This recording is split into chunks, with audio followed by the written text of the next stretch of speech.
Hi Lynn. G'day Hi. Jess. Hey everyone, we're back at the railway garden and we're just going to be pruning these tomatoes.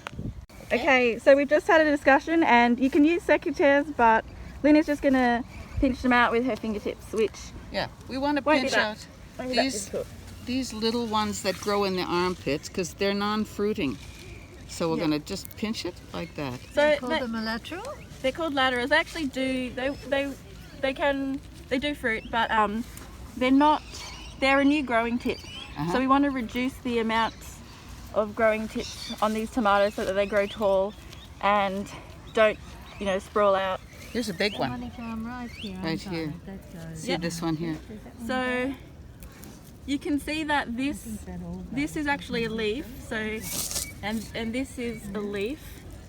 I'm not using my hand to point at them because I'm trying to support myself This one. to stay up. But yeah, so we're not pulling off the actual leaves. We're pinching out the Yeah. laterals. Yeah. So sometimes near the It's top, a teeny weeny one.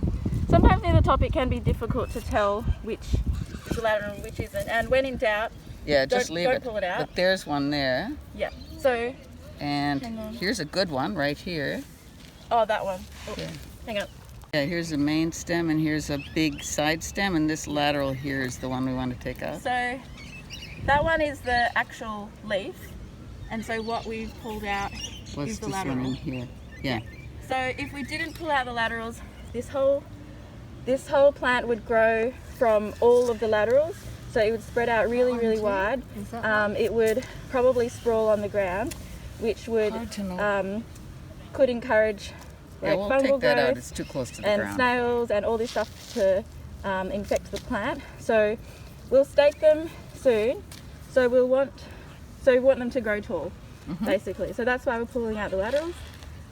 You would only do this with indeterminate tomatoes. There are some bush tomatoes, like Roma tomatoes, which you wouldn't do this to, because that would actually inhibit the growth and the fruit production.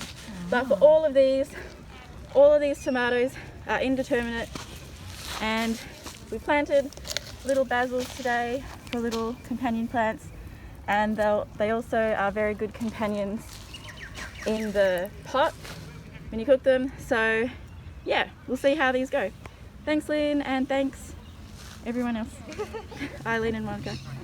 Now we're back with Jess for another instruction on pruning the tomatoes. Yep, so we were just looking at a few different tomatoes.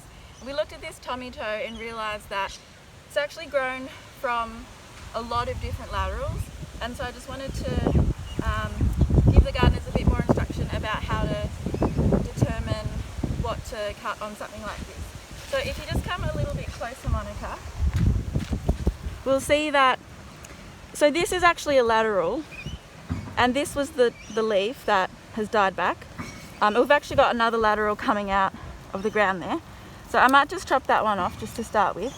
Don't want anything touching the ground or coming out of the ground, because it might, just create fungal growth. So this is a whole lateral, and you can see that this lateral even has its own new laterals. So this is an indeterminate tomato, and it's called indeterminate because it could grow exponentially. Like it will grow out of this lateral, and then these laterals will have new laterals, and it would just spread so much. And we want to control how much these spread, because we're trying to grow a lot of tomatoes in the small space, so we want them to grow up. So I'm gonna chop this one here. So that whole thing, you could actually grow like Plant that again. yeah, you could plant that and make a cutting, and it might grow roots, but I don't know, we might just throw that aside for now. So we've got that one, and then I've actually got, you can see here, this is another lateral. So we'll chop that off. And then, so there's one more here. And so there's one here. And so the one that was down the bottom, that was actually quite big.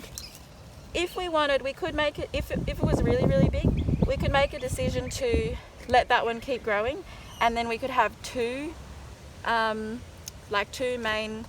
kind of heads of the plant. But I don't think this was that and that big to make that decision. But if we did want to have 2 heads, we could pinch out these like mini laterals. So anyway, got this plant. There's one more lateral. So yeah, you can see it's got a few little fruiting buds, some flowers. I think this is a lateral, but and then the new growing tip will be somewhere up here. But I will just leave this lateral in case something happens to the top of the plant. We always have a backup lateral. So yeah. So how do you know which There's one more tomato here. plants are indeterminate? Well, I actually had to Google this one. So luckily we've kept the tag. This is a tomato. I think that most tomatoes are indeterminate, except Roma tomatoes. I know Roma tomatoes are determinate, and yeah, I usually just try to grow indeterminate.